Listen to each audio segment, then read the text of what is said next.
Kozhikode പുതുപ്പാടിയിൽ LDF സ്ഥാനാർത്ഥിക്ക് കെട്ടിവയ്ക്കാനുള്ള പണം നൽകിയ കുടുംബത്തെ ആക്രമിച്ച ലീഗ് പ്രവർത്തകർക്കെതിരെ കേസ്. ജാമ്യമില്ലാ വകുപ്പ് പ്രകാരം താമരശ്ശേരി പോലീസാണ് കേസെടുത്തത്. പുതുപ്പാടി മലപ്പുറം കുതിരപ്പറമ്പത്ത് സൈഫുദ്ദീൻ തങ്ങളുടെ വീട്ടിലേക്കാണ് ലീഗ് പ്രവർത്തകർ കഴിഞ്ഞ ദിവസം ആക്രമണം അഴിച്ചുവിട്ടത്.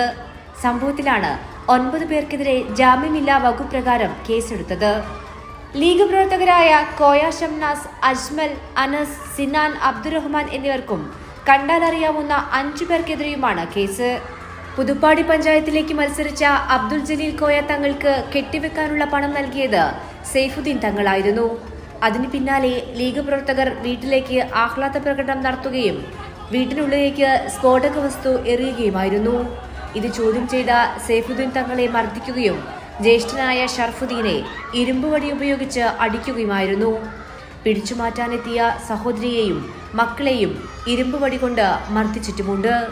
താമരശ്ശേരി പോലീസിന്റെ നേതൃത്വത്തിലാണ് അന്വേഷണം. കൈരളി ന്യൂസ്, കോഴിക്കോട്.